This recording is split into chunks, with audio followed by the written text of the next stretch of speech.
Elsewhere in the tropics, there's 4 separate areas the Hurricane Center is highlighting, and none of them really have a high chance of doing anything right now. I'm not worried about these. We'll watch that one, but also not really worried about it either. Just watching for heavy rain today and tomorrow with our weather impact alerts. Our temperatures are going to stay mostly in the upper 70s and low 80s with all this rain around. Saturday morning we have rain, but Saturday afternoon things dry out, and then Sunday looks beautiful. Cooler temperatures in the morning hours, warm afternoon, but with low humidity shouldn't be too bad. Our marine forecast, not good weather to be out on the water. I do think the winds are going to start to increase tomorrow and Saturday. We'll keep an eye to see how strong that low pressure gets. The stronger it gets, the stronger the winds will be. High tide will happen late afternoon, and your low tide will happen this morning. 5:18, let's check in with Joshua. All right, good morning. For folks coming in from St. Bernard, the Claiborne Judge Sieber Bridge is closed for emergency repair work. That means taking the St. Claude as an alternate. Traffic coming out of Slidell this morning, I-10. You're problem-free out across the twin-span bridge. It's normal speeds through the east on the interstate up to the high-rise and into downtown. For those coming from Kenner and Metairie, I-10, you can check on your travel time, just 12 minutes between the airport and CBD. Thank you, Joshua. 5:19 the time now. We are learning more this morning about a mass shooting at a high school in Georgia. 4 people killed, 2 students, 2 teachers, 9 people shot. They're recovering this morning. Survivors say they heard those gunshots and barricaded themselves in their classrooms.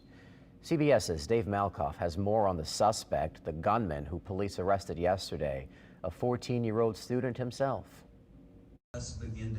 A community is in mourning after another unspeakable American tragedy.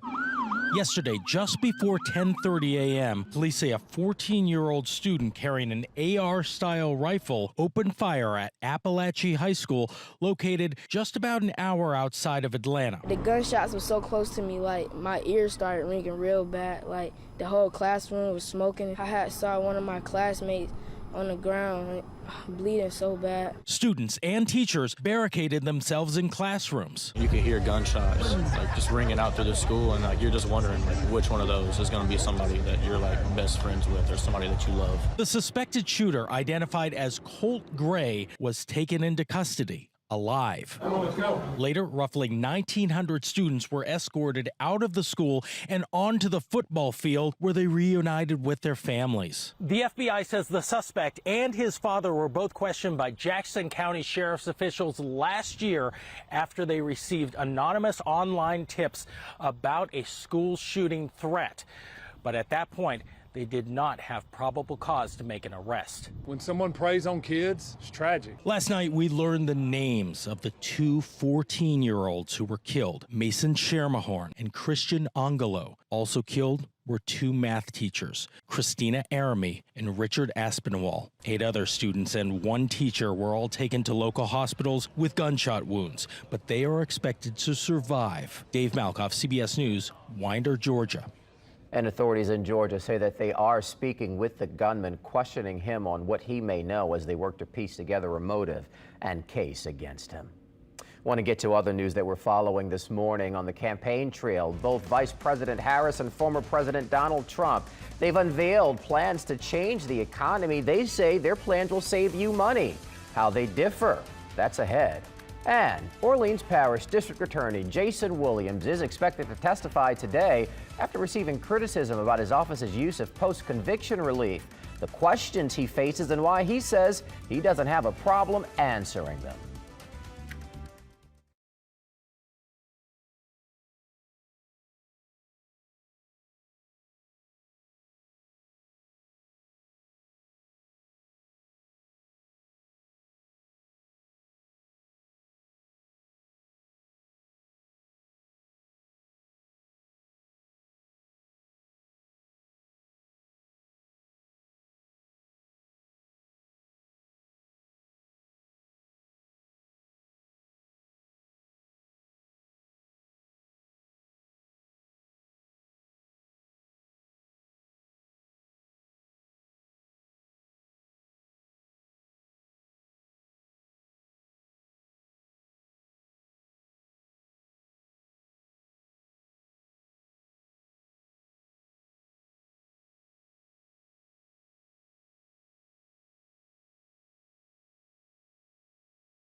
Now to the race for the White House. While both presidential candidates prep for next week's debate, this week they're also focused on the economy. Vice President Kamala Harris rolled out her new plan to cut taxes for small business owners yesterday. This while today, former President Donald Trump is expected to speak to the New York Economic Club. Vice President Harris in New Hampshire yesterday unveiled a plan that would allow new small businesses to write off $50,000 in startup costs. That's an increase from the current $5,000 they're allowed to write off. She also proposed new interest-free loans for small businesses. In a town hall on Fox News in Battleground, Pennsylvania, meantime, former President Trump leaned on his record, saying he gave Americans the biggest tax cuts in the history of the country. Trump has promised to end taxes on tips and Social Security benefits and wants to cut the corporate tax rate to 15%. Both candidates have also agreed to the rules of Tuesday's scheduled debate. Microphones, by the way, they will remain muted when the other candidate is speaking. Remember, there was a back and forth on that. The Harris campaign was pushing to reverse that rule. 5:26 is the time now. Coming up here on The Morning Show, when we see you at 5:30, a former veteran of the New Orleans Police Department. In fact, this man, a former commander, has resigned from his job as the leader of a police department in Alaska. Why he is no longer allowed to work for any other law enforcement agency in the country.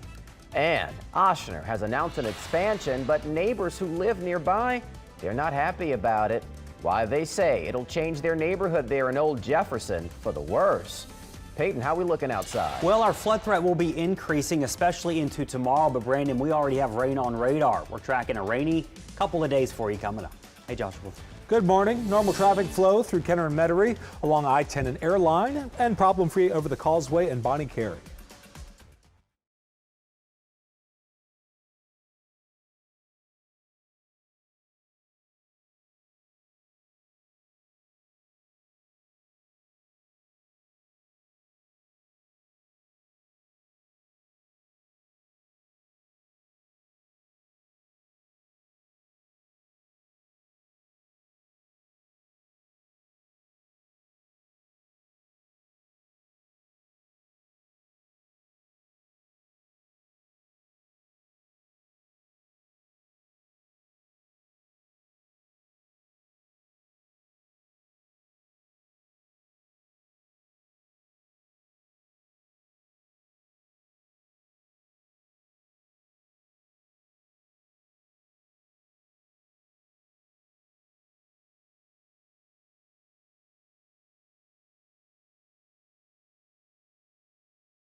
WWL Louisiana Morning News starts now.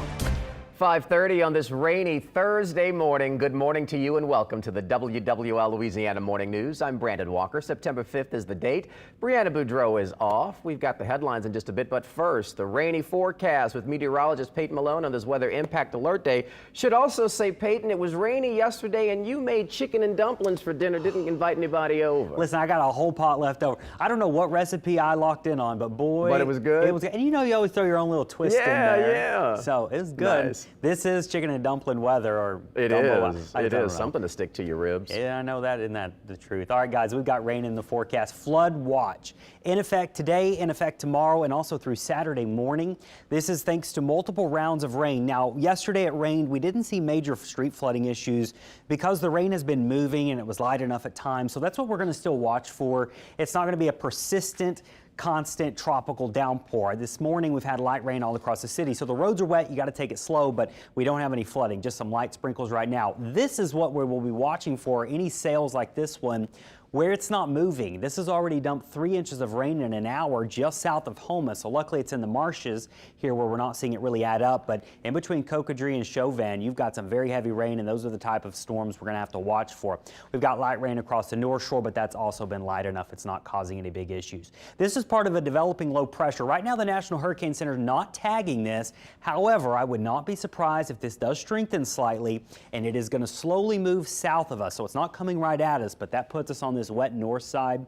That's going to be with us today, be with us tomorrow, and I still think it's going to be raining Saturday morning. So we're going to go with a 100% chance of rain Thursday and Friday, 40% chance of rain Saturday morning, drier by Saturday afternoon. And some of our rain totals here the next few days could top 6 to 8 inches. Some might even be slightly higher than that.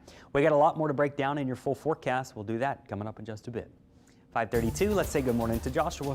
Good morning. Flood watch not impacting your early morning commute, though if you're headed from the east to Slidell on I-10, accident past Michoud, that car's off the road in the tree line, not causing any delays. Bigger story this morning, the Claiborne Judge Sieber Bridge that is closed both ways for emergency repair work. You need to use the St. Claude as your alternate there. And coming in from the West Bank across the connection, no delays for your early morning drive. You're looking at 9 minutes from Lafayette to get over the bridge up to the split past the Superdome. Joshua, thank you. We do stay on top of breaking news here at 5:32. That power outage in Metairie, Jefferson Parish. Entergy reports some 3,600 customers currently in the dark this morning as we take a live look right now at their outage map. Our Winston Reed, he's live in the Mobile Forecast Center getting a live look at conditions. Winston, what are you seeing right now? Brandon, I am not seeing much because we're in a residential area here near Veterans Boulevard. We're on Diane Place and Division Street, and there is no lights in this residential area that we're driving down right now.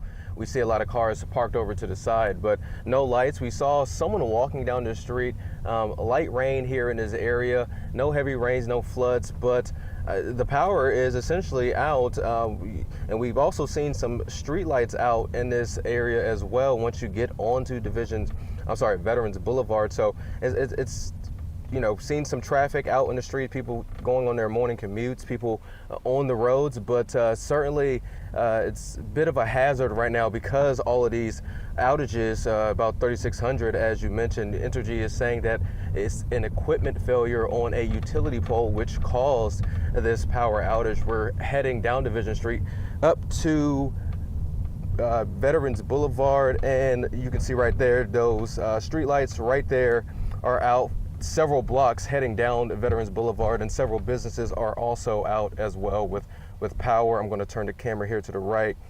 Some businesses have those generators, those backup generators to keep the power on, but a large portion of Veterans Boulevard for about several blocks here do not have a power. So we're going to keep our eyes on and see how long it will take for Entergy to get that power back on. They're saying around 6 o'clock, but of course we'll keep you up to date with that. Reporting live from the Mobile Forecast Center, Winston Reed, WWL Louisiana. All right, Winston, thank you. The only light you're seeing in that shot is from the vehicle there from Winston, and photojournalist Ricknese Riggins will check in with y'all at 6 o'clock. Another big story we're following for you this morning. Orleans Parish District Attorney Jason Williams is set to testify today before state lawmakers about his office's work on post-conviction relief. Republican lawmakers in particular have expressed concerns about agreements the DA made, which allowed convicted felons to be released or resentenced.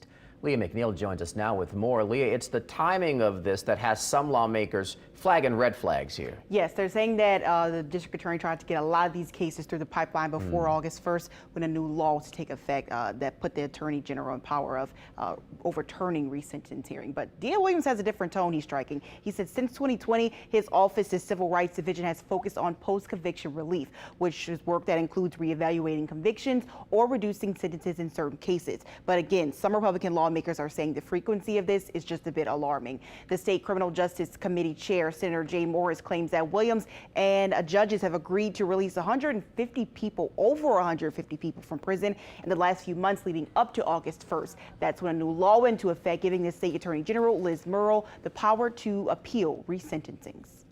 The concern that has been expressed to me is that they were trying to get all this done under the wire. We have used our discretion, but always within the law, as it's been historically used by all DAs, regardless of their color, regardless of their party affiliation. Now, Williams denies any speeding up of the work to beat that August 1st deadline. He says some of the cases involve non-unanimous juries to which are no longer legal, and other prosecutors failed to turn over evidence to the defense in those specific cases. Now, on that full screen we see right now, Attorney General Liz Murrill said that she has been reviewing about 40 cases between January and July where relief was granted. She said, quote, post-conviction relief is not a mechanism for revisiting a sentence that is long final simply because the district attorney has a difference of opinion with the legislature and reviewing courts on criminal justice policy. Williams has accepted the invitation to speak before the Senate committee today. He says he welcomes any opportunity to share what New Orleans is doing because he says we're doing it differently. The hearing will start at 9 o'clock this morning.